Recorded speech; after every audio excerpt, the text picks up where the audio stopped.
పెళ్ళైనా పండగైనా వేడుక ఏదైనా పట్టుచీరల ప్రత్యేక వేదిక వారాహి సిల్క్స్.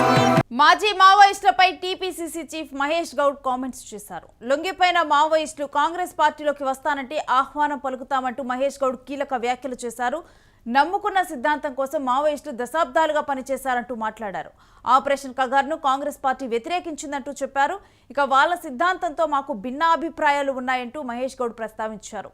ప్రజల కోసం పోరాడిన వాళ్ళపై గౌరవం ఉంటుందంటూ చెప్పారు. ఇక మావోయిస్టులైనా మేమైనా ప్రజల కోసమే పోరాటం చేశామంటూ మహేష్ గౌడ్ ప్రస్తావించారు. పాకిస్తాన్తో చర్చలకు ఒప్పుకున్న ప్రధాని మోదీ మావోయిస్టులతో చర్చలకు ఒప్పుకోలేదంటూ మహేష్ గౌడ్ ఇక్కడ సంచలనమైనటువంటి వ్యాఖ్యలు చేశారు. ఈ వ్యాఖ్యలకు సంబంధించిన డీటెయిల్స్ మా ప్రతినిధి సతీష్ని అడిగి తెలుసుకుందాం. సతీష్, మహేష్ గౌడ్ వ్యాఖ్యల గురించిన డీటెయిల్స్ ఏంటి?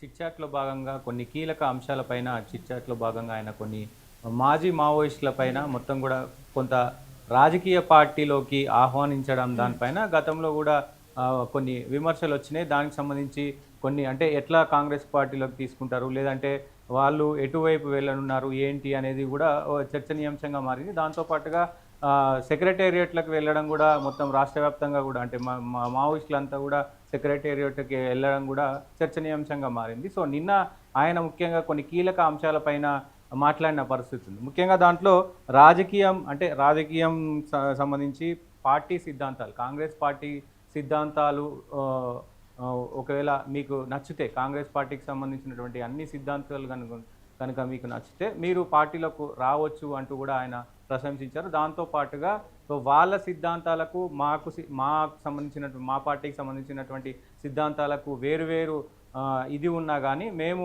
ఒకవేళ వాళ్ళపైన మాకు గౌరవం ఉంది.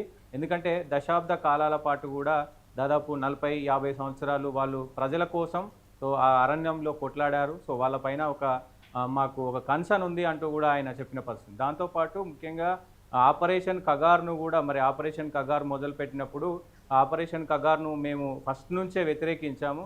ఇటు బీజేపీ పైన కూడా మేము వ్యతిరేకత చూపాము. ఎందుకంటే ఆపరేషన్ కగార్ ఈ మావోయిస్టులను ఏరివేత పేరుతో గిరిజనులను పెద్ద ఎత్తున ఇబ్బందులు పెడతా ఉన్నారు, గిరిజనులను కూడా చంపుతున్నారంటూ కూడా ఆయన కొన్ని వ్యాఖ్యలు చేసిన పరిస్థితి ఉంది. ముఖ్యంగా కీలక నేతలు అందరూ కూడా ఇప్పటికే మావోయిస్టుకు సంబంధించినటువంటి సిద్ధాంతాలు కూడా అంటే భిన్న అభిప్రాయాలు, ఇటు మావోయిస్టులకు మేము సానుకూలం కాదు, కానీ మావోయిస్టులకు కాంగ్రెస్ పార్టీకి భిన్న అభిప్రాయాలు ఉన్నప్పటికీ ముఖ్యంగా ప్రజల కోసం కొట్లాడిన దాంట్లో వాళ్ళు సుదీర్ఘకాలంగా కొట్లాడారు కాబట్టి వాళ్ళపైన మాకు ఒక సానుభూతి, కన్సర్న్ ఉంది. సో ఇటు రెండు వైపులా ప్రజల కోసం కాంగ్రెస్ పార్టీ కొట్లాడుతుంది, అటు మావోయిస్టులు కూడా కొట్లాడారు కాబట్టి ఏదేమైనప్పటికీ మొత్తం కూడా నిజంగా సిద్ధాంతాలు నచ్చి లేదంటే కలుసుకుంటాము, కాంగ్రెస్ పార్టీలో కలిసిపోతాము అని అనుకుంటే కనుక పార్టీ తలుపులు ఎప్పుడూ తెరుచుకునే ఉంటాయి అంటూ కూడా ఆయన కొన్ని కామెంట్ చేసిన పరిస్థితులు ఉంది. ముఖ్యంగా ఇవన్నిటి అంశాలపైన కూడా దాదాపు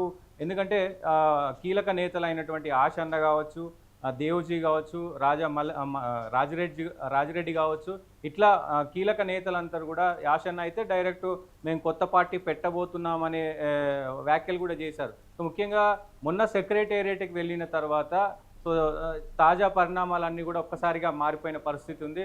దాంతోపాటుగా ఏదైతే మావోయిస్టులతోటి రాహుల్ గాంధీకి కూడా మీట్ అవుతారు అనే చర్చ కూడా జరిగింది. దాంతోపాటు ముఖ్యంగా మాజీ నక్సలైట్లు, మాజీ మావోయిస్టులు అందరూ కూడా ఇటు కాంగ్రెస్ పార్టీ కొంత సిద్ధాంతాలకు కావచ్చు, కాంగ్రెస్ పార్టీతో ఉన్నటువంటి సాన్నిహిత్యం కావచ్చు, ఇవన్నీ కూడా వాళ్ళు కలిసే అవకాశం ఉంటుంది కాబట్టి సో ముఖ్యంగా కూడా వాళ్ళందరూ ఇటు కలుస్తారా అనే దాంట్లో కూడా చర్చ జరుగుతుంది. లేదు అని అంటే కొత్త పార్టీ పెట్టబోతున్నారా, లేదు ఆశన్న అన్నట్టు కొత్త పార్టీ పెట్టబోతున్నారా, లేదంటే పాత పార్టీలు అయినటువంటి సిపిఐ కావచ్చు, సిపిఎం కావచ్చు, ఆ పార్టీలో కొనసాగే అవకాశాలు ఏమైనా ఉన్నాయా అనే దానిపైన కూడా చర్చ నడుస్తున్న పరిస్థితి కనబడుతుంది.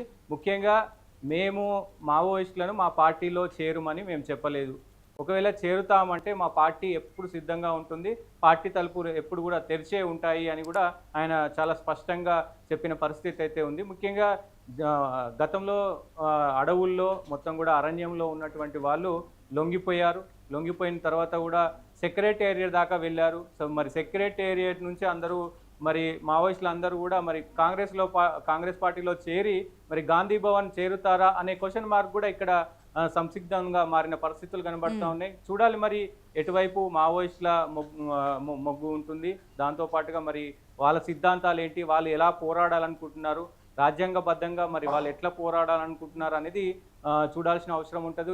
ఎందుకంటే ముఖ్యంగా ఇక్కడ తెలంగాణ రాష్ట్రంలో ఉన్న పరిస్థితుల ప్రకారం అయితే ఇప్పుడున్న పరిస్థితుల్లో బీజేపీ పార్టీలోకి వెళ్ళే అవకాశం లేదు కాబట్టి ఉన్న పరిస్థితుల్లో కాంగ్రెస్ వైపా లేకపోతే బీఆర్ఎస్ లో చేరుతారా అంటే బీఆర్ఎస్ భావజాలాలు బీఆర్ఎస్ సిద్ధాంతాలు ఇవన్నీ వేరు కాబట్టి ముఖ్యంగా మావోయిస్టులకు కొంత అనుకూలంగా ఉన్నటువంటి పార్టీ మరి కాంగ్రెస్ పార్టీలో చేరుతారా లేకపోతే మరి అటు సిపిఐ సిపిఎం లేదంటే కొత్త పార్టీ పెడతారా అనేది కూడా చూడాల్సిన అవసరం అయితే అంటే ఉంటుంది. మావోలతో చర్చించడానికి ప్రధాని మోదీ కనీసం కూడా ఒప్పుకోలేదు, పాకిస్తాన్తో చర్చలు జరుపుతున్నారు కానీ మావోలతో మాత్రం కలవటం లేదంటూ కూడా వ్యాఖ్యానించారు, కొన్ని వ్యాఖ్యలు చేశారు. ఎస్, డెఫినెట్గా ఏదైతే ఈ ఆపరేషన్ కగార్ టైంలో పెద్ద ఎత్తున ఇక్కడ ఉన్నటువంటి ప్రభుత్వం అట్లాగే కాంగ్రెస్ అధిష్టానం కూడా దీనిపైన పెద్ద ఎత్తున చర్చ జరిగింది. ఆపరేషన్ కగార్ తీవ్ర రూపం దాల్చినప్పుడు ఏదైతే సీజ్ ఫైర్ ఉందో ముఖ్యంగా దీనికి సంబంధించి పాకిస్తాన్కి సంబంధించినటువంటి మొత్తం అంశం కూడా అంటే పాకిస్తాన్తో సీజ్ ఫైర్ చేసుకున్నారు అంటే అంగీకరించారు, ఏదైతే ఈ ముఖ్యంగా మాట్లాడుకోవాల్సినటువంటి మాటలు ఉంటాయో అవన్నీ కూడా మీరు వాళ్లకు అంటే మన దేశం పైన మన జవాన్లను చంపినటువంటి దేశానికి ఏమో మీరు మాట్లాడుకుందాం చర్చించుకుందామని పిలుస్తూ ఉన్నారు, వాళ్ళ మాటలకు మీరు లొగ్గి మరి చర్చలు జరుపుతూ ఉన్నారు. ఇక్కడ ఆపరేషన్ కగార్ పేరుతో వాళ్ళు మాట్లాడదాం చర్చించుకుందాం అంటే ఎందుకు మీరు అంత సానుభూతి చూపట్లేదంటూ కూడా గతంలో కాంగ్రెస్ పార్టీ పెద్ద ఎత్తున విమర్శ కూడా చేసిన పరిస్థితి కనబడతా ఉంది. సో దాన్నే మరొకసారి ప్రస్తావిస్తూ కూడా ఆ టైంలో మేము పెద్ద ఎత్తున మీకు అండగా ఉన్నామంటూ కూడా చెప్పిన పరిస్థితులు ఉన్నాయి. మరి చూడాలి ఇటు మావోయిస్టులు మరి ఎటువైపు వెళ్ళనున్నారు, వాళ్ళ సిద్ధాంతాలు మరి ఎట్లా మారనున్నాయి. ఎందుకంటే అడవుల్లో ఉన్నప్పుడు సిద్ధాంతాలు వేరు, ఇప్పుడు రాజ్యాంగం ప్రజల్లోకి వచ్చినప్పుడు సిద్ధాంతాలు వేరుంటాయి కాబట్టి సో మరి వాళ్ళు సిద్ధాంతాలు మార్చుకొని కొత్త పార్టీ వైపు వెళ్ళనున్నారా, పాత పార్టీలోనే సిపిఐ పార్టీలోనే మరి అటువైపు వెళ్ళనున్నారా లేకపోతే కాంగ్రెస్ పార్టీలో చేరనున్నారా అనేది కూడా చూడాల్సిన అంశం అయితే ఉంటుంది. మరి కీలక నేతలందరూ కూడా మరికొన్ని రోజుల్లోనే మా రాజకీయ కార్యాచరణ ప్రకటన చేస్తామని కూడా చెప్పిన పరిస్థితులు అయితే కనబడతా ఉంది. రైట్, స్టే విత్ సతీష్, మీ దగ్గర నుంచి మరిన్ని డీటెయిల్స్ తీసుకుంటాం. ఇక లొంగిపోయినటువంటి మావోయిస్టులు కూడా అదే సమయంలో అక్కడే కూడా వాళ్ళకు ప్రకటన చేయడం జరిగింది, తాము రాజకీయాల్లోకి వస్తామంటూ చెప్పారు. కాకపోతే వాళ్ళు పార్టీలోకి వస్తారా లేకపోతే వాళ్ళే కొత్త పార్టీ పెడతారా ఎటువంటి అంశాలను కూడా వెల్లడించలేదు. ఫ్యూచర్లో దీని గురించి ఆలోచించుకొని నిర్ణయం వెళ్ళి చెప్తామంటూ కూడా వీళ్ళందరూ చెప్పడం జరిగింది. ఇక ఇప్పుడు కాంగ్రెస్ పార్టీలో మహేష్ గౌడ్ చేసినటువంటి వ్యాఖ్యలు ఈ నేపథ్యంలో చాలా కీలకంగా మారాయి. మరి కాంగ్రెస్ పార్టీలో చేరతారా, ఎందుకంటే కాంగ్రెస్ పార్టీలో చేరదామంటే కనుక డెఫినెట్గా కూడా అంటే సిద్ధాంతాల మధ్య డిఫరెన్స్ ఉంది కానీ ఎప్పుడు కూడా మావోయిస్టులకు కాంగ్రెస్ పార్టీ వ్యతిరేకంగా లేదంటూ కూడా వ్యాఖ్యానించడంతో కూడా మరి కాంగ్రెస్ పార్టీ వైపు మొగ్గు చూపుతారా లేకపోతే తాము నమ్ముకున్నటువంటి సిద్ధాంతాల ప్రకారం వాళ్ళు ముందుకు వెళ్తారా అనే విషయాన్ని వేచి చూడాలి.